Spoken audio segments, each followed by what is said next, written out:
Is Jay-Z really in the Illuminati? Is Donald Trump? Is Katy Perry? Am I?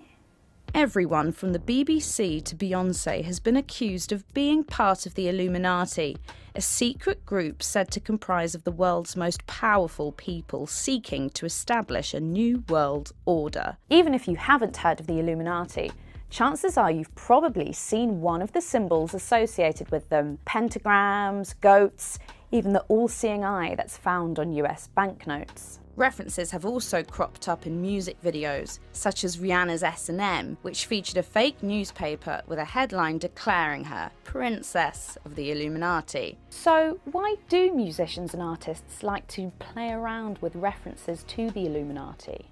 I think quite simply they're just having fun. They're just entertained by these stories, like many of us are. I'm reminded of a conspiracy theory from 1966 that Paul McCartney of the Beatles had died in a car crash on the way home after doing some recording. And he'd been replaced by a Canadian DJ who looked a lot like him and quickly learnt to play the bass and sing. Paul McCartney has never denied this conspiracy theory.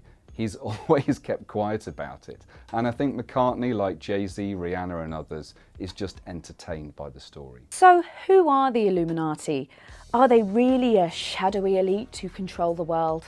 The Illuminati were, to the best of our knowledge, a Bavarian secret society formed in the 18th century. It opposed superstition, religious influence, and state authority. They even created a rule book which stated that the order of the day is to put an end to the machinations of the purveyors of injustice, to control them without dominating them. The Bavarian group eventually faded into irrelevance and has nothing to do with modern concepts of the Illuminati. The conspiracy theory that we know about today stems from the Discordian movement. The story goes that Discordianism began in 1965 in the office of a Texas drug attorney.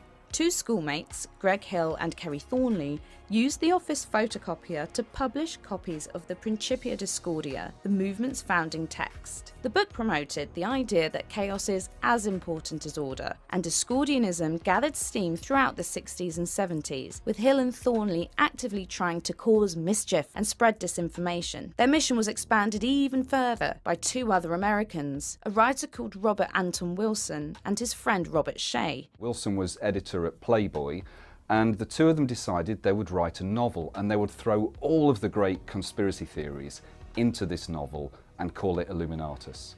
And in fact, they enjoyed it so much they turned it into a trilogy. They decided that it would be fun to try and spread a little chaos and misinformation deliberately.